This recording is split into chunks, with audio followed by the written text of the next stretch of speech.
Good morning, class. In the previous lecture, we have finished simple machines. If you have any doubt related to any book question or numerical we discussed, you should clear your doubts. You can send message related to that doubt, and I will take up the doubt related to levers or numericals we had done. But for today, we will start with new chapter, that is physical quantities and measurement, or chapter number 2. Now, as the chapter suggests, we are going to talk about physical quantities and then measurement. Now, what are the physical quantities? Remember, children, that physics is all about measurement, all about knowing your surroundings, knowing your natural phenomena, understanding the bodies and their behavior. Now, when we study their behavior, we either take the help of the laws and principles, or sometimes we take the help of devices, instruments, and measure those behaviors. Okay, so when we measure them, we get certain quantities. Those quantities are called physical quantities. For example, you want to know the weight of your body. So for that you need a device. Okay, and that device actually measures your weight. It does the measurement. It takes the device makes the observation and give you some observation in terms of magnitude and unit. Means if you say that my weight is 45 Newton, so 45 is the magnitude and Newton is the unit.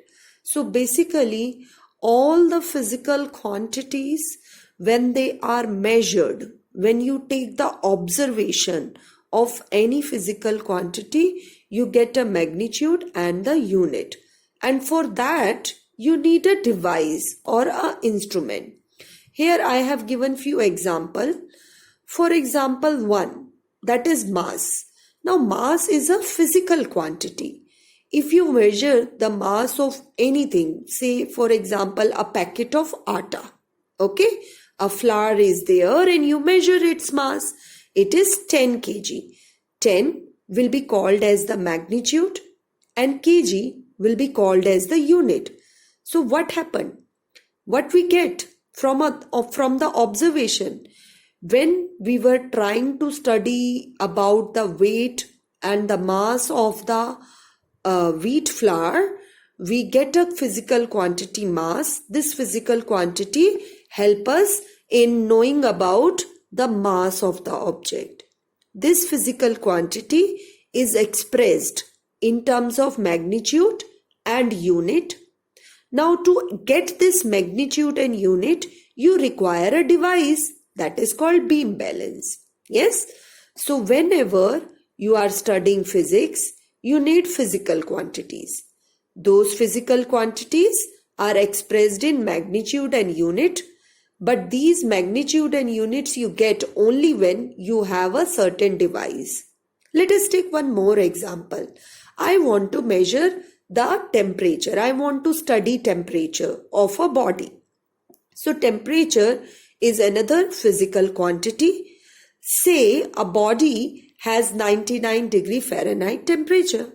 Yes, 99 is called magnitude, degree Fahrenheit is called unit.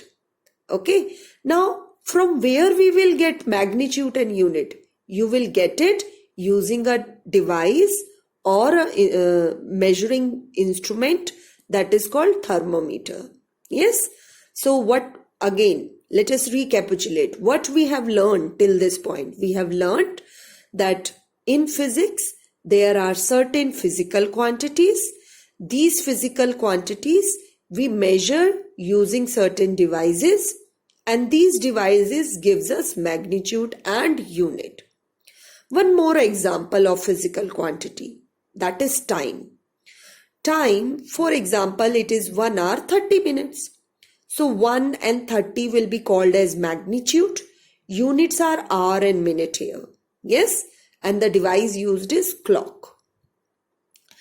So all the physical quantities, they can be measured by certain devices, and those devices give us the measurement in terms of magnitude and unit.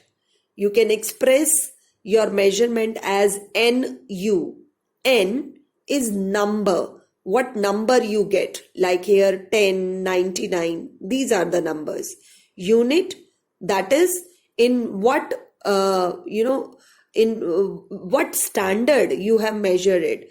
The time can be minute, second. Similarly, mass can be kilogram, gram, or it is quintal. Yes. Similarly, temperature can be degree Celsius, degree Fahrenheit. So units can vary depending upon the conditions, the situations. There are many things involved in it. Yes. Now, whenever you do a measurement, you always required a fixed mass. Yes. Or you can say a fixed quantity. Here I am taking an example of a beam balance. Whenever you want to use a beam balance, you required a fixed mass. You must have observed that the fruit seller and the grocery shop, what they do, they put a standard weight at one side. So that standard or the fixed weights are called as given or the known quantity. Using the known quantity, you try to measure the unknown quantity like fruits or vegetables, you put it on another side. So remember, whenever we have to do the measurement of any object, you require a standard or a fixed known quantity. If I want to measure temperature, I need a device where scaling is also already there. Yes, if I want to measure the length of this pen, what should I do? I should take a fixed quantity. Okay, that is my centimeter scale. Yes, our measuring scale has already, the marking on it. The markings are the fixed, the known quantities. So using our scale, we will measure the length of this unknown pen. Yes, or the length, this unknown length of the pen is measured using scale, which is a known quantity. Measuring scale, measuring tape is a known quantity, whereas length of this pen is an unknown quantity. So whenever we want to do the measurement, we require some known quantities. Now let us underline some of the important points from the book. All of you take out your book. Let us come to the theme of this chapter. Basically, it tells us about what exactly we are going to learn in this chapter. In this chapter, we are going to make the measurement which require a number which answers how part of it and a unit which tells us that we are talking about. So in the measurement, we require two things. One is the number. All of you underline this and circle this number and the unit. Yes. The unit that is used for physical quantity is universally accepted. Whatever units we have discussed, we have talked about hour, minute, kilogram, we talked about degree Fahrenheit. These are everywhere acceptable. Okay, universally acceptable. In the older times, people used to have their own way of measurement. Yes, so those are not called as standard measurements. So we require standard measurements so that universally around the world, we are following the same standard. Yes. Now length, mass, time, temperature are some of the examples of physical quantities. Yes. Every physical quantity, they have their own units and symbols. They have different devices also. We had discussed, we talked about beam balance, we talked about temperature, thermometer. So the physical quantities require different devices, yes, for the measurement.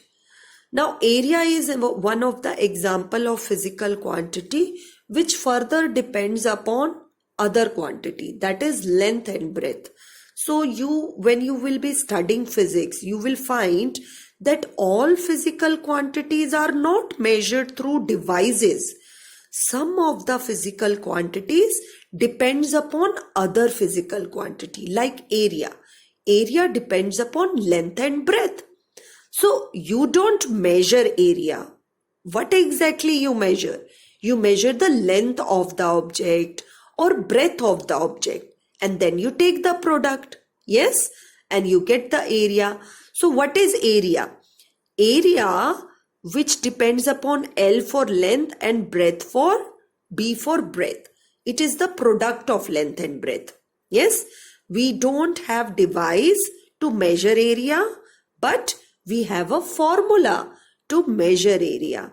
So these formulae will become more clear when you will take interest in physics. You are learning it on a daily basis, okay? Then it will become more clear how to calculate physical quantities without using the device. So without using the device, we require formulae. Now let us move ahead. So in this para, we have talked about various situations where measurement is important. Measurement is important for a tailor to cut the piece of the cloth. Yes, measurement is important while we are giving exam. We require watch. We want to know the timings. Measurement is important when we want to measure the mass and the weight of the object. Doctors require measurement by measurement of a temperature, measurement of a blood pressure. Yes, they use different devices for that. So measurement is important in our daily life. So when you are doing measurement, as I already told you, measurement is basically a process of comparison. Process of comparison means you have to take a known quantity, okay? With the help of known quantity, you will measure the unknown quantities. Yes. Now what happens when we do the measurement? Whenever we do measurement, we get unit U and the number N. So measurement is magnitude and the unit. Yes. Now the unit which we are using, make sure they are convenient in size. They should not vary. Like in the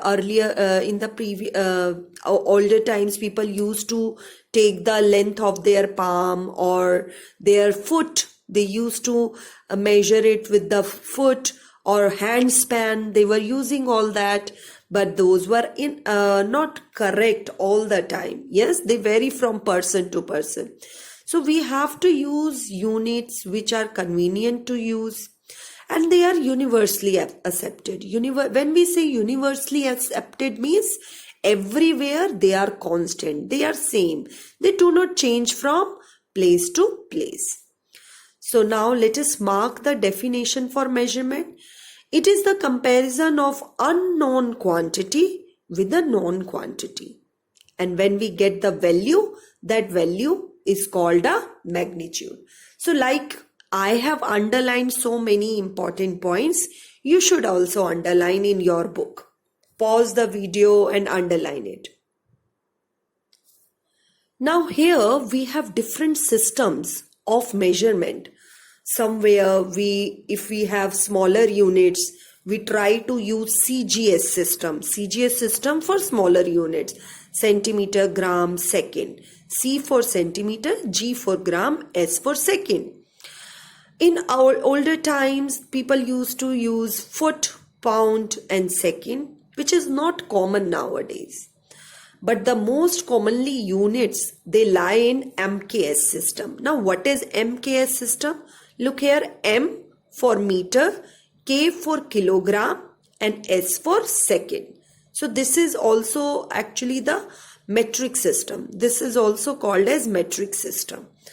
So you will see that in these abbreviations we have majorly used length, mass, and time. Okay, these are actually called as fundamental physical quantities. Okay, some are fundamental physical quantities, some are derived from these physical quantity. Yes, so you will study about these terms in higher classes. So because they are fundamental physical quantities, we have mentioned them in their systems name, we have mentioned them. Okay, now let us define what is physical quantity.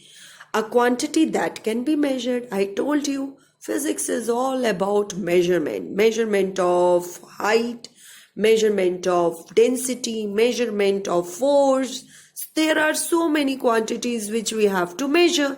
Yes, now out of those many quantities, we have four basic quantities, that is length, time, mass, and temperature. What are the four fundamental or basic quantities? Length, mass, time, and temperature. Yes. Now the set of units are called standard international units, which in short are called SI unit. Underline this point.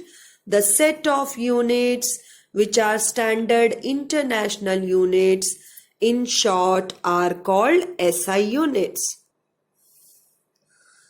So these are certain quantities. Yes. And the SI units are there. You should learn them. Length unit is meter, mass unit is kilogram, time second, temperature Kelvin. You must have heard this name first time, but in our daily life we use degree Celsius. In the laboratories we measure the temperature in terms of Kelvin. In higher classes it will become more clear to you. Now what are the symbol for them? Remember class, if I am measuring length of a cloth and there I am writing 10 meter, or I measured the temperature or the time, I am writing 600 seconds. So writing the units in their complete form can be lengthy. So let us make our life simple.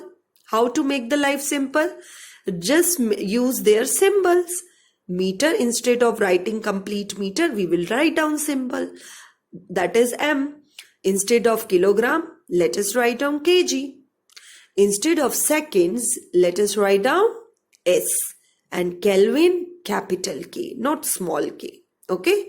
So the size of the SI unit which are expressed as a physical quantity is not of convenient size, either too small or too big.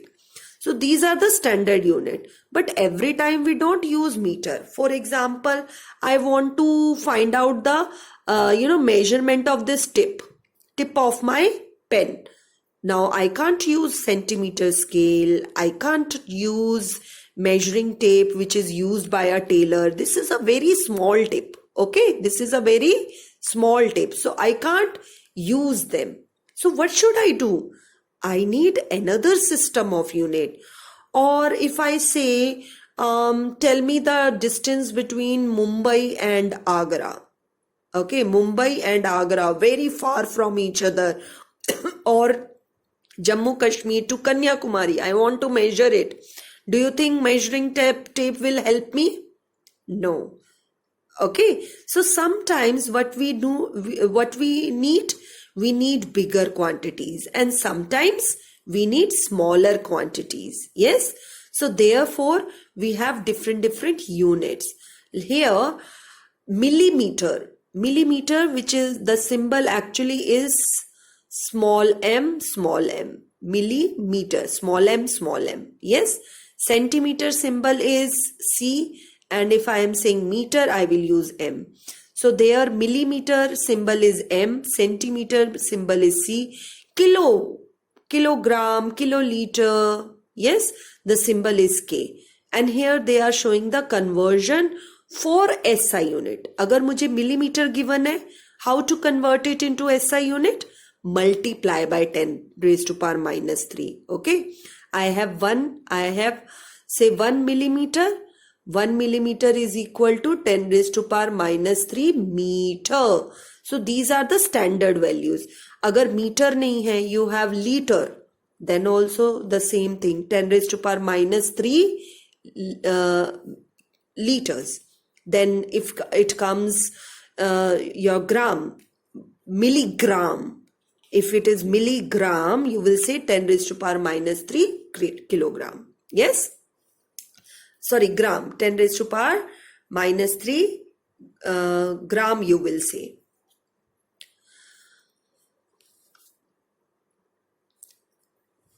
So what we have learned? We have learned, children, that there are different types of quantities, physical quantities. These physical quantities, they are expressed in terms of unit, and they have a certain number, that is magnitude. And these physical quantities, some are standard, they are universally followed, and some they vary. So if we have smaller units, we use milli and centi. If we have bigger units, we use kilo. So depending upon the amount, the size also varies. Yes. So try to recapitulate all the points discussed and complete the mind map in your copy. Yes. Thank you all for today.